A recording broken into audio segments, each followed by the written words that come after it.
하나님의 말씀은 히브리서 2장 11절에서 18절입니다. 히브리서 2장 11절에서 18절 우리 한 목소리로 합독하시겠습니다.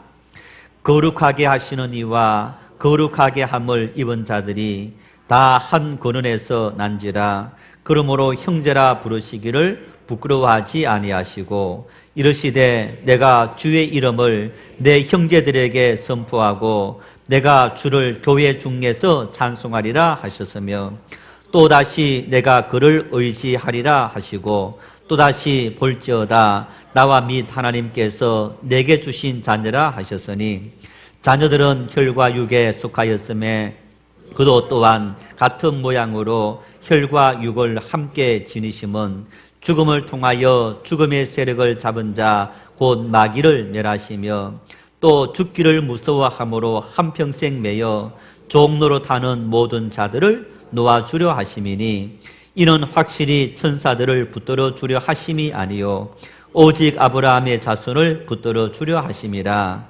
그러므로 그가 범사의 형제들과 같이 되심이 마땅하도다.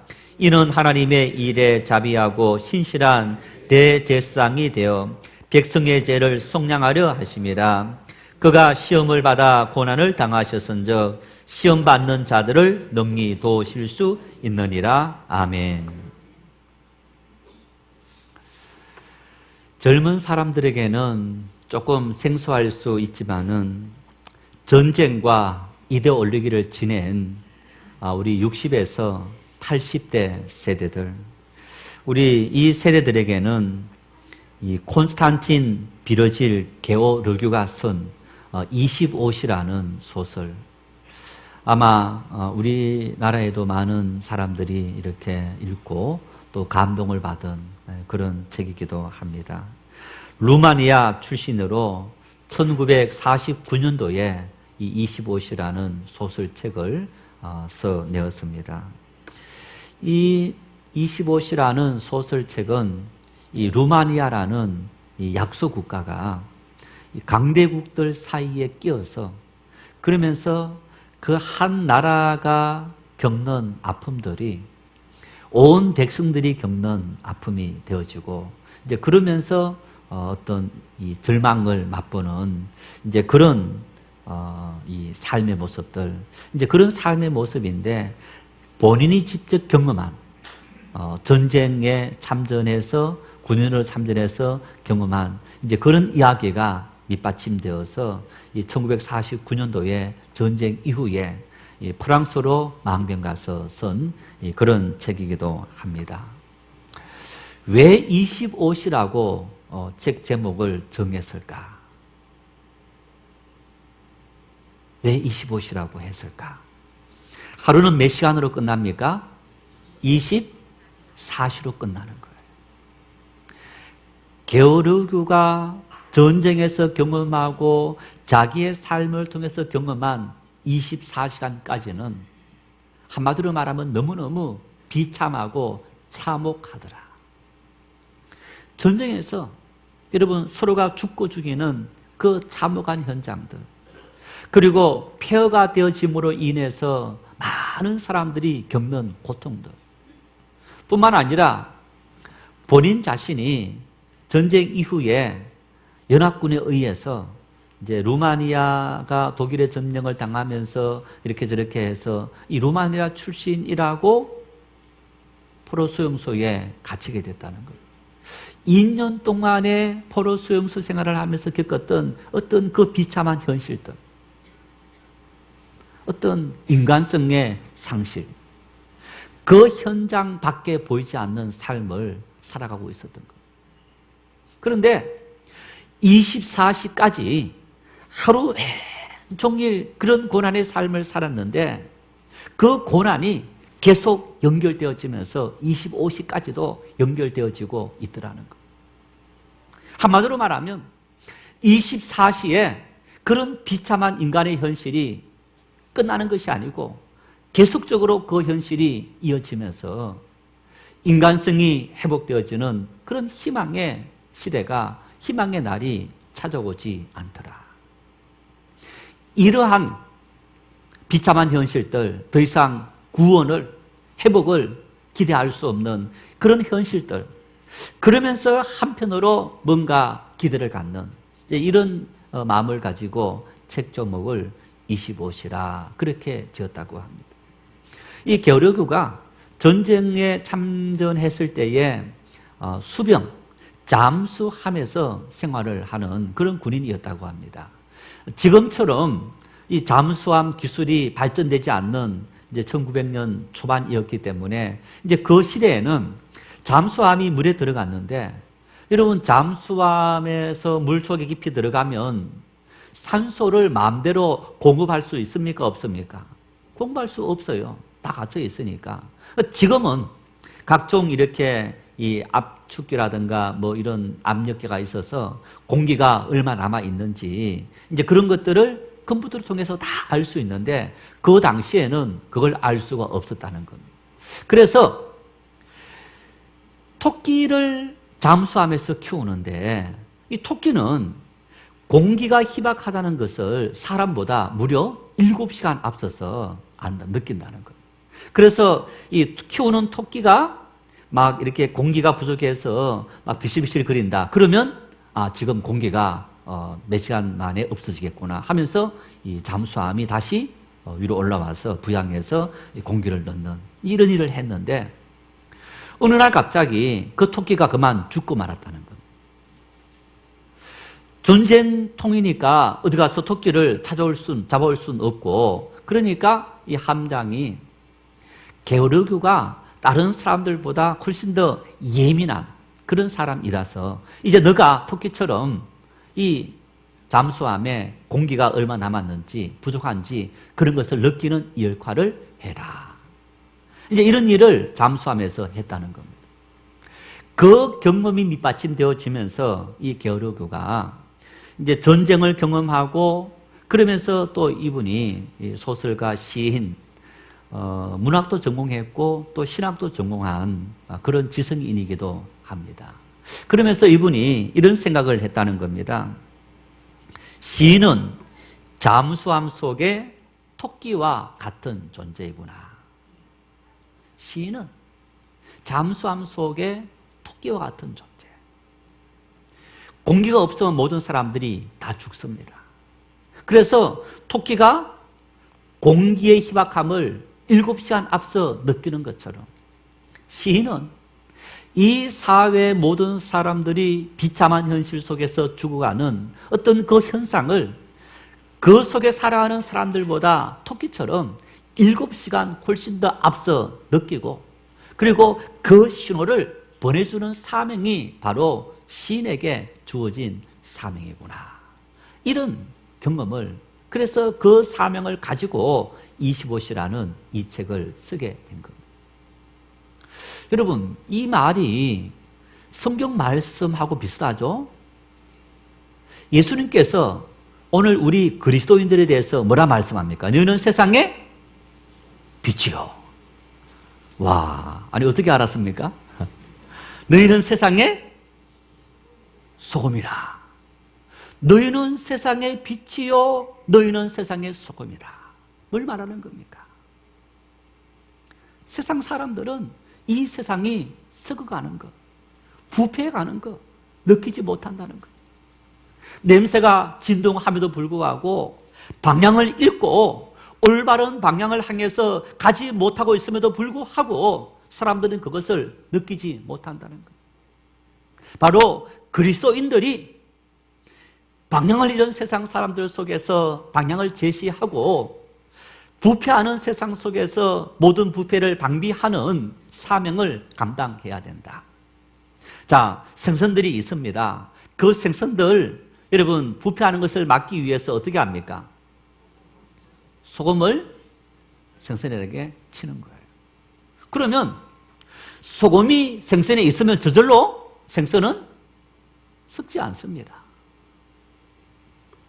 우리가 소금이 되기 위해서 특별한 일을 할 필요 없습니다. 빛이 되기 위해서 특별한 일을 할 필요 없습니다. 그저 그리스도인이 되면 저절로 소금이 되고 빛이 된다. 만일 아직까지 내가 보았더니 세상 사람들과 똑같더라. 똑같이 부패하고 똑같이 길을 잃고 있더라. 그러면 나는 아직까지 뭐가 안 된 겁니까? 그리스도인이 안 된 거죠. 그리스도인이 되었다면 세상 속에서 나는 저절로 빛이 되고 소금이 되는데, 내 삶 속에 아직까지 참된 그리스도인의 형상이 이루어지지 않았기 때문에 나는 빛이 되지 못하고 소금이 되지 못한 그런 삶을 살아가고 있다. 그래서 우리 자신들을 돌아볼 수 있어야 합니다. 오늘 말씀의 제목이 뭐죠? 구원의 도. 우리 신앙의 가장 기본적이고 중요한 일들입니다. 왜 우리가 예수님 믿어야 하느냐? 왜 우리가 이 시간 주님 앞에 나와서 주님의 이름을 찬송하고 하늘의 평강이 우리에게 임할 줄 믿습니다. 여러분, 우리는 이렇게 찬양을 하면서 은혜를 받고 감동을 받아야 하느냐? 일주일 동안 이런저런 우리에게 주어진 인생길 걸어가면서 열심히 감당하면서 힘들었는데, 하루 좀 편히 쉬고 싶은데 왜 닥달해서 하나님의 전에 와서 이렇게 예배하면서 봉사하면서 피곤한 시간들을 우리는 가져야 하는가? 왜 그리스도인들은, 수많은 믿음의 사람들은 예수 외에는 구원이 없다라고 우리에게 말하면서 예수님만이 인생의 모든 문제를 해결할 수 있다라고 이야기하고 있는가? 먼저 게르교가 말했던 것처럼 오늘 우리가 살아가는 이 세상은 24시도 부족해서 25시가 계속되어지고 있다는 사실입니다. 오늘 우리가 살아가는 이 세상은, 여러분, 사람들은 행복을 원하고 평화를 원하고 기쁨을 원합니다. 그런데 오늘 우리가 살아가는 세상은 어떠합니까? 사람들은 문명이 발전하면, 지식과 그리고 이렇게 참 사람의 인격이 발전하면, 지성적이 되면, 돈이 많아져서 부유해지면 너그러워지겠지. 응? 너그러워지겠지. 뭔가 어두해지겠지. 삶의 모든 것 문제가 생겼더라도 조금 여유 있어지겠지. 여러분, 어떻습니까? 부자들이 너그러워집니까? 너그러워지지 않습니까? 네? 예, 더. 야고보서 말씀처럼 사람에게는 탐심이 있어서, 여러분, 그 탐심은 절제하지 못하는 탐심인 것. 채워도 사람의 마음에는 만족함이 없는 거예요. 자, 여러분, 우리나라, 우리 지금 잘 삽니까? 못 삽니까? 잘 삽니까? 못 삽니까? 여러분, 우리나라 정말 대단합니다. 응? GDP가 세계 200국가 넘는 나라 중에서 10위권입니다. 10위 안에 드는 나라입니다. 정말 엄청난 나라인 거예요. 과학기술을 이렇게 이 수치로 환산해서 이렇게 예측했는데 우리나라가 세계 5위입니다. 어떤 분이 우리나라 세계 군사력을 평가했는데 세계에서 6위, 7위의 군사력을 가지고 있다는 거예요. 어마어마한 나라인 거예요. 나라가 그렇지 내가 잘 사느냐, 그런 생각 갖고 계십니까? 한 해 우리나라 사람들이 해외여행하는 사람이 몇 명인지 아십니까? 1,700만 명이 넘어요. 우리 인구의 3분의 1이 1년에 한 번씩 해외여행한다. 아, 목사님, 나하고는 전혀 상관이 없는 일입니다. 상관이 없는 것이 아니고 여러분의 자녀 중에서, 여러분의 형제 중에서 1년에 한 번쯤은 해외여행을 하는 사람들이 있더라는 얘기입니다. 과거 못 살았을 때는 우리가 감히 상상하지 못했던 그런 일들이 오늘 우리에게 일어나고 있어요. GDP, 세계적인 GDP를 따져봐도 과거에는 아주 못 사는 나라에 있었다면 지금은 엄청나게 잘 사는 나라에 속해 있는 거예요. 여러분, 그런데 잘 산다, 만족하다, 감사하다 그런 마음이 있습니까? 없습니까? 솔직히. 네? 하고 있습니까? 네, 감사합니다. 뉴스 보도를 보십시오. 경기가 좋지 않고 뭐가 어떻고 계속 경제학자들이 분석해서 내보내는 일들은 이런저런 부정적인 위기, 이런저런 우리 속에 끊임없이 그런 일들만 가득 차서 들려오고 있는 거예요. 이게 세상의 현주소인 겁니다. 이게 세상의 현주소인 거예요. 부자들이 정말 몇 조, 수십조 그런 어마어마한 돈을 가지고 있으면서 더 벌려고 수단과 방법을 가리지 않는 그런 세상. 잘 사는 나라들이 못 사는 나라하고 무역해서 좀 양보해주고 좀 도와주고 이렇게 해야 될 텐데 아닙니다. 모든 자원을 다 뺏어 가져와서 그 사람들보다 훨씬 더 선진국가들이 그 부를 많이 창출해서 더 많은 부를, 그래서 갈수록 더 많은 격차가 생기는 현실. 사람의 마음속에는 만족할 줄 모르는 그런 마음들이 있어서 우리의 삶은 이런 모습으로 되어져 버린 그런 모습을 우리가 볼 수 있는 겁니다. 왜 우리의 삶에 이런 문제가 찾아왔고 우리가 이런 고통 속에 살아가야만 하는 겁니까? 여러분, 한번 오늘 본문 15절 말씀을 같이 읽겠습니다. 또 죽기를 무서워함으로 한평생 매여 종노릇하는 모든 자들을 놓아주려 하심이니. 오늘 이 세상을 살아가는 인간에 대한, 인간의 정체성에 대해서, 인간의 현실에 대해서 성경은 너무너무 분명하게 말씀합니다. 죽기를 무서워함으로 한평생 매여 종노릇하는 모든 자들이다. 이게 우리의 현주소입니다. 오늘 세상을 살아가는 사람들의 현주소, 죽기를 두려워해서 한평생 매여서 죽음의 두려움에 매여서 평생을 종노릇하며 살아가는, 걱정 의심하며 살아가는 이것이 바로 오늘 우리들의 현실이더라는 거예요. 이런 말 하죠. 까짓거 죽으면 끝인데, 까짓거 죽으면 끝인데 그 말 하면서도요 기분 나쁜 일 생기면 바라라 그냥 올라오는. 왜요? 죽음이라는 것이 단순히 육체적인 죽음만 있는 게 아닙니다. 자존심, 명예, 체면. 사람들은 이 육체적인 죽음만이 죽음이라 말하지만은 인생을 살아가면서 관계성 때문에 막 화내고 싸우고 하는, 다투는 이 모든 일들이 왜 생기느냐? 자존심 때문에, 체면 때문에. 내가 누군데? 응? 감히. 여러분, 내 명예와 그리고 내 자존감이 사라져 버렸을 때 사람들은 결국 그 자존감과 명예 때문에 목숨까지 끊어버리는, 육체적인 목숨까지 끊어버리는 이런 일들을 범하는 것은 육체의 목숨보다도 내 자존감과 체면이라는 그 두려움이 훨씬 더 높은 가치를 우리에게 가지고 있다는 사실을 이야기하고 있는 거예요.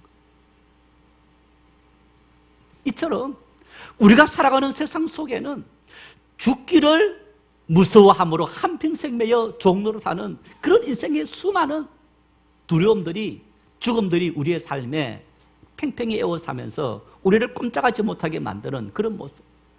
더군다나 가장 깊숙한 곳에 있으면서 우리의 삶의 어떤 움직임의 원동력이 되는, 삶의 원동력이 되는 이 영혼이 죽어있는 상태, 그 상태인 것을 우리가 그것을 회복시키지 못하면 다른 아무 모든 것들이 다 회복된다 할지라도 인생은 참된 평화를 누리며 살아갈 수 없다는 사실.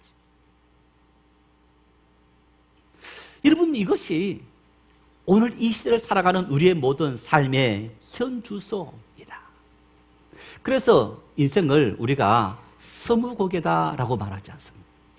그래서 어떤 사람이 인생 스무고개다라고 하면서 그 고개를 이렇게 이야기했습니다. 사춘기 고개, 짝사랑 고개, 질투 고개, 자격지심 고개, 돈 고개, 만남 고개, 우울증 고개, 40줄 고개, 50줄 고개, 지식고, 자식고개, 질병고개. 사춘기 아이들, 그 역시 한 고개입니다. 그걸 잘 극복하지 못하면 일생을 삐뚤하게 살아가요. 40줄, 50줄 인생고개 잘 넘기지 못하면 이런저런 인생에 망신살 뻗치는 삶을 살아가게 되는 거예요. 자식 농사 잘 짓지 못하면 평생을 후회하고 힘들어하는 삶을 살아가게 됩니다. 우리의 삶에는 각기 이런저런 수많은 고개들이 기다리고 있는 거예요. 그래서 어떤 사람은요, 이런 인생의 스무고개를 인생은 답이 없는 방정식이다 그렇게 말해요. 풀이를 하는데 아무리 풀이해도 이꼬로 답이 안 나온다는 거예요. 좌변과 우변이 딱 맞는 답이 나와야 되는데 인생은 아무리 대입해도 맞지 않는 답이 없는 방정식 같은 그런 삶이다. 이게 오늘 우리가 살아가는 이 세상을 살아가는 우리의 삶의 현주소인데 이런 현주소를 욥이 이렇게 고백합니다. 욥기 3장 26절을 읽겠습니다. 나에게는 평온도 없고 안일도 없고 휴식도 없고 다만 불안만이 있구나. 나에게는 안일도 없고 휴식도 없고 평온도 없고 불안만이 있구나.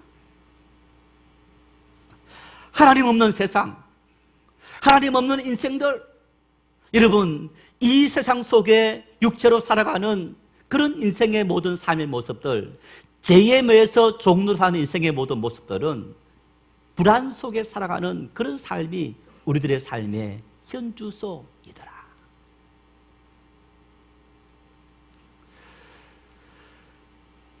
이런 현주소 속에 우리가 어떻게 하면 회복할 수 있느냐?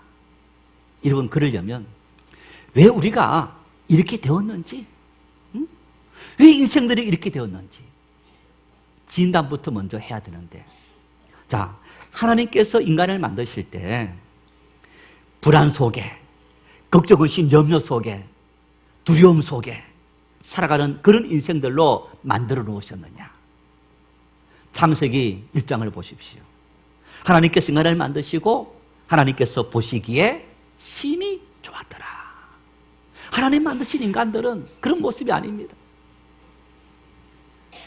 자식을 키우는 부모, 자식을 낳아서 키우는 부모가 자식의 행복을 바라고 그래서 자식 교육을 잘 시키려고 노력하는 것처럼 하나님께서 만드신 인간의 본래의 모습은 그런 모습이라는 것.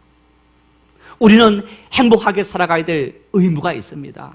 우리는 기쁘게 살아가야 될 책임이 있습니다. 하나님은 우리를 그렇게 만드셨다는 거예요. 그런데 왜 인간은 행복하지 못하고 행복하는 체하고 행복하는 그 순간은 인생의 많은 긴 세월 중에서 너무너무 작은 한 부분밖에 차지하지 못하고 있는 겁니까? 수없이 하나님의 말씀을 들으면서도 기뻐하십시다, 감사하십시다 하고 우리가 끊임없이 이야기하면서 예수님께서 내가 너희에게 평강을 주더라라고 말씀하시면서 우리가 그 수 없는 하나님의 말씀을 듣고 있음에도 불구하고 왜 우리는 자존감이 상하고 화내고 성내고 그리고 절망하고 힘들어하며 살아가고 있는 겁니까? 하나님을 예배하는 그 순간까지도 우리 속에 마음의 불만이 가득 차 있으면서 내려놓지 못하고 사랑하지 못하는 그런 우리의 모습들이 있는 겁니까? 무엇이 우리를 얽매고 있어서 우리가 이러한 삶, 이러한 절망, 이런 아픔 속에 살아가야 하는 겁니까? 분명히 하나님께서 만드신 본래의 모습은 아니라고 말했는데 이 본래의 모습이 아니라면 무엇이 우리를 이렇게 올가매고 있느냐? 오늘 성경은 우리에게 그 이유를 말씀해 주고 있습니다. 14절 말씀을 같이 읽겠습니다. 자녀들은 혈과 육에 속하였음에 그도 또한 같은 모양으로 혈과 육을 함께 지니심은 죽음을 통하여 죽음의 세력을 잡은 자 곧 마귀를 멸하시고, 죽음의 세력을 잡은 자 마귀를 멸하시고, 죽음의 두려움 속에 살아가는 인생들, 바로 마귀의 지배 속에 살아간다, 그런 의미인 것. 우리 눈에 볼 수 없지만 우리 눈에 볼 수 없지만은 마귀는 우리를 지배하고 있는 거예요. 어제는 개인이 모든 것이 짜증이 많이 나서 이제 뭘 물어봤더니 집사람이 자기는 예전처럼 이야기했죠. 이야기했는데 제가 예민해서 그 말이 기분이 나쁜 거예요. 아니 당신 왜 나 기분 나쁘게 만들었냐. 집사람은 뻥한 거죠. 아니 예전처럼 똑같이 대답했고 했는데 갑자기 예민하게 반응을 하는 거예요. 지나고 나니까 아니 내가 왜 그랬지? 내가 왜 그랬지? 누가 그렇게 한 겁니까? 내 마음속에 하나님의 마음이 그렇게 만들었을까요? 나는 그렇게 살고 싶지 않는데 사랑하며 살고 함께 기쁨으로 살고 싶은데 왜 그 말 한마디에 그 말에 대해서 자존감이 상하고 막 화가 나고 짜증이 나는가? 내 본질의 마음이 아니고 뭔가가 들어와서 나를 미혹하고 나에게 그런 마음을 심고 있더라. 오늘 이 히브리서 본문은 여러분 그렇게 만드는 자가 누구라고요? 마귀이더라. 마귀이더라. 에덴 동산에서 아담과 하와가 있었을 때 그 아담과 하와가 있는 그때에 뱀이 나타나서 뱀은 마귀를 상징하지 않습니까? 하나님께서 너희에게 이 모든 실과를 먹지 말라 하더냐?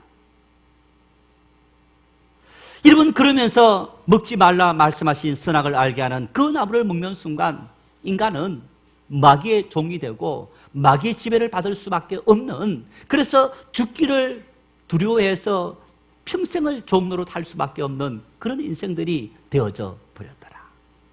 그런 우리의 삶들을 바울 사도는 로마서 7장 21절에 이렇게 말합니다. 함께 읽겠습니다. 그러므로 내가 한 법을 깨달았노니 곧 선을 행하기 원하는 나에게 악이 함께 있는 것이라. 선을 행하기 원하는 나에게 악이 함께 있는 것이다. 문제는 종종 말씀을 드립니다마는 사람의 마음은 밭과 같아요. 여러분 밭에서 좋은 곡식을 우리가 거두기 위해서는 어떻게 해야 됩니까? 좋은 곡식은 씨앗을 뿌리고 가꿔야 되는 거예요. 자, 잡초는 뿌립니까? 안 뿌립니까? 안 뿌려요. 가꾸지도 않아요. 뽑아도 잡초는 계속 올라오는 거예요. 곡식을 뿌리지 않으면 올라옵니까? 안 옵니까? 안 올라와요. 내 마음속에 하나님의 말씀을, 하나님의 사랑을 계속 심고 가꿔야만 잡초가 올라오지 않고 우리 마음속에 하나님의 기쁨이 넘치는 삶을 살아갈 수 있는데, 우리는요 잡초가 올라오는 그대로 내버려 두는 거예요. 미움의 잡초가 올라온다, 내버려 두는 거야. 즐기는 거야. 함께 막 미워하는 거예요. 그러면 그 잡초가 더 잘 자라는 거야. 기분 나빠 말이에요. 누구 욕을 하면서 자존심이 상해. 그런 나쁜 사람이 있어. 여러분 불신앙과 그리고 우리 앞에서 그런 모든 것들을 우리가 내버려두고 끊임없이 응원하게 되면 우리 속에 그런 잡초 같은 나쁜 모든 것들이 올라와서 우리를 억압하게 되고 결국 우리가 잘못된 삶을 살아갈 수밖에 없더라는 얘기입니다. 내가 심지 않아도, 내가 키우지 않아도 잡초는 저절로 우리 속에 올라온다. 오늘 바울 사도 역시 그런 말씀을 하고 있는데, 히브리서 기자 역시 마찬가지로 우리가 마귀의 노예가 되고 마귀의 종이 된 순간부터 마귀가 주는 온갖 두려움들, 그래서 마귀는 두려움을 주면서 우리 속에 두려움을 주면서 그 두려움을 이기기 위해서 성내고 욕망을 갖게 하고 그리고 남의 것을 빼앗게 만들고 뭔가 어떤 투쟁적이 되게 만들고, 이런 모든 삶들이 바로 하나님께서 주신 마음이 아니라 마귀가 주는 죄가 바로 그런 모습입니다. 죄. 이런 죄의 문제, 마귀의 문제는 사람의 일성이 해결하는 것이 아니고, 여러분 돈이 해결할 수 있는 것이 아니고, 어떤 누군가가 해결할 수 있는 것이 아니더라. 게으르고가 인간성이 회복돼야만 이 비참한 전쟁의 표 같던 이런 세상이 다시 오지 않을 텐데, 내가 본 세상은 24시 끝나도 25시 계속적으로 이런 세상이 연결되어지더라. 시인인 내가 이 세상 속에서 성각자 같은 노릇을 하면서 생의 쓰러짐을 방비해야 되는데, 여러분, 시인이 할 수 있는 것이 아니고 오직 하나님의 말씀만이 이 험한 세상, 비참한 세상을 살릴 수 있다는 사실을 인정하고 믿을 수 있기를 바랍니다. 그래서 하나님을 믿어야 되는 거예요. 우리 마음의 중심인, 마음의 뿌리인 이 영혼 속에 그 영혼이 살아가야 되는데, 살아나야 되는데, 그 영혼이 살기 위해서 뭐가 필요하냐? 하나님의 말씀이 필요하고, 바로 우리 위해서 대속에 피 흘리신 예수 그리스도 그 보혈의 피가 우리 속에 들어올 때, 그 능력이 나타날 때 우리가 죄의 모든 세력을 이길 수 있더라. 이러한 사실을 바울 사도는 로마서 3장 23절 24절에 이렇게 말합니다. 함께 읽겠습니다. 모든 사람이 죄를 범하였으며 하나님의 영광에 이르지 못하더니 그리스도 예수 안에 있는 속량으로 말미암아 하나님의 은혜로 값없이 어렵다 하심을 얻은 자 되었느니라. 할렐루야. 모든 사람이 죄를 지어 하나님의 영광에 이르지 못하더니, 하나님의 은혜를 경험하지 못하고 하나님의 사랑을 누리지 못하더니 세상은 희망이 없다는 겁니다. 그런데 하나님께서 길을 열어주셨더라. 바로 하나님께서 보내신 독생자 예수 그리스도, 독생자 예수 그리스도 십자가 대속의 피로, 그 십자가 대속의 피로 우리가 속죄함을 받고 우리가 살아나게 되고 평화 누리게 되고 하나님의 은혜 속에 온전히 거할 수 있게 되더라. 예수를 믿어야 됩니다. 예수를 믿어야 될 이유가 바로 여기에 있는 겁니다. 2000년 전 이 땅에 오신 예수님, 그분께서 십자가 달리신 것은 어떤 사람의 주장들처럼 힘이 없었어. 아니면 로마로부터 독립투쟁을 하다가 잡혀서 그래서 죽은 그런 죽음이 아니라 온 인류를 구속하기 위한, 온 인류를 살리기 위한 그런 대속의 십자가 죽음이었다. 그 주님의 십자가 대속의 죽음은 바로 우리가 당해야 될 인생의 모든 죽음의 두려움, 그 모든 죽음을 대신한 죽음이었다는 사실을 우리가 확실히 믿을 수 있기를 바랍니다. 그래서 이사야 53장이 이렇게 말합니다. 이사야 53장 5절 말씀 같이 읽겠습니다. 그가 찔림은 우리의 허물 때문이요 그가 상함은 우리의 죄악 때문이라. 그가 징계를 받음으로 우리는 평화를 누리고 그가 채찍에 맞음으로 우리는 나음을 받았도다. 우리가 매여서, 우리가 죽음에 매여서 두려워하고 종노릇하는, 보십시오. 우리의 모든 허물, 우리의 모든 죄악, 우리의 모든 약함, 우리의 모든 질병, 인생을 에워싸고 있는 우리가 두려워하는 그 모든 것들, 여러분, 그 모든 것들이 바로 예수님의 십자가 대속의 죽음을 통해서 너가 져야 될 그 모든 죽음을, 너가 져야 될 그 모든 아픔을 내가 다 담당했다. 그래서 예수님은 이렇게 말합니다. 수고하고 무거운 짐진 자들아 내게로 오라. 내가 너희를 쉬게 하리라. 인생에 두려운 짐을 지고, 걱정의 짐을 지고, 죽음의 짐을 지고 있는 인생의 모든 사람들아, 너희들이 그 모든 것을 나에게 다 맡기고 내가 주는 인생의 평화를 너희가 누리며 살아가라. 성도 여러분, 이 진리를 믿는 일에 돈 내라 합니까? 돈을 요구하십니까? 주님께서 요구했습니까? 누가 요구합니까? 아무것도 요구하지 않습니다.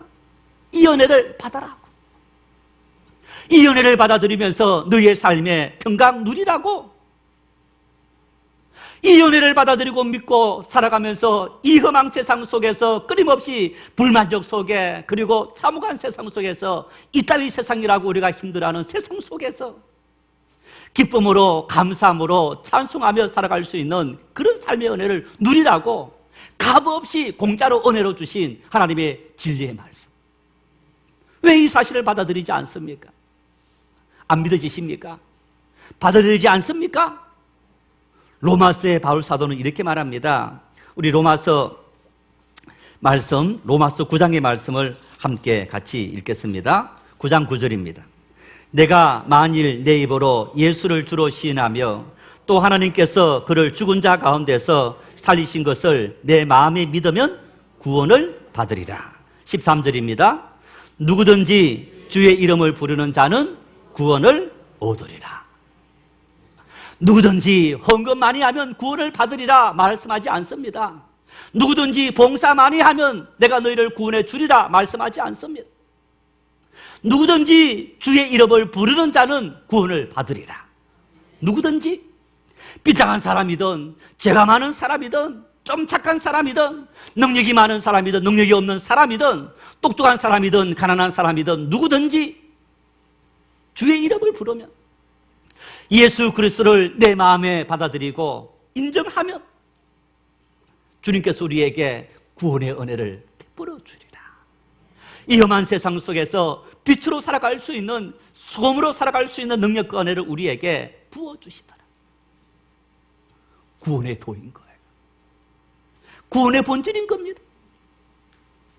죄악으로 말미암아 이 세상엔 희망이 없고 사람들은 더 잘 살려고 노력했지만은 끊임없이 욕망 속에서 더 추구하면서 사람들 속에 만족감이 없는 거예요.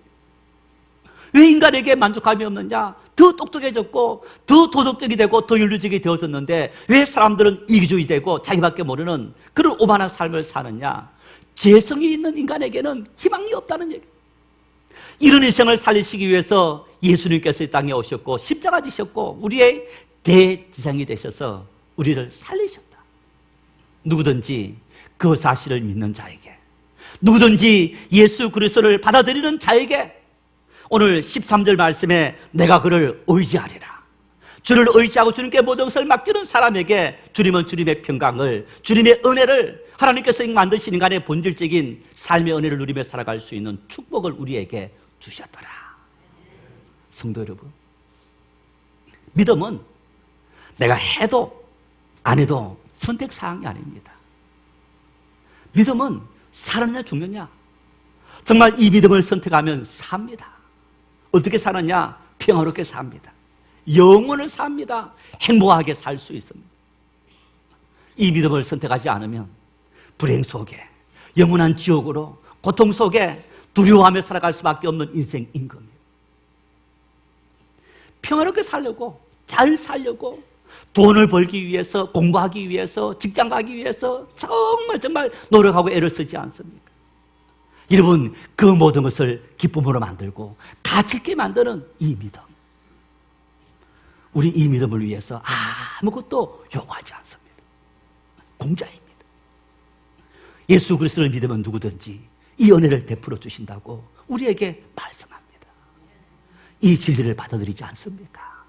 이 진리를 받아들이고 이 주님과 함께 우리에게 주어진 인생길 걸어갈 수 있기를 바랍니다. 한번 따라 하십시다. 주님, 나는 죄인입니다. 나에게는 두려움이 있습니다. 걱정의심, 염려가 있습니다. 내 힘으로는 해결할 수 없음을 고백합니다. 마귀가 나에게 죄를 주기 때문입니다. 우리 위해서, 나 위해서 십자가 지신 주님의 은혜가 필요합니다. 주님을 나의 구세주로, 나의 주님으로, 나의 왕으로 환영합니다. 오셔서 내 삶의 주인이 되십시오. 예수님의 이름으로 기도합니다. 아멘. 성도 여러분, 이 고백이 여러분의 참된 고백이 될 수 있기를 바랍니다. 이 고백이 있는 사람에게 주의 평강이 임하고 하나님은 그에게 은혜를 베풀어 주시고 함께 하시면서 내가 너의 모든 시험을 대신 담당했노라. 내가 너의 모든 죄를 대신하는 대제사장이 되었노라.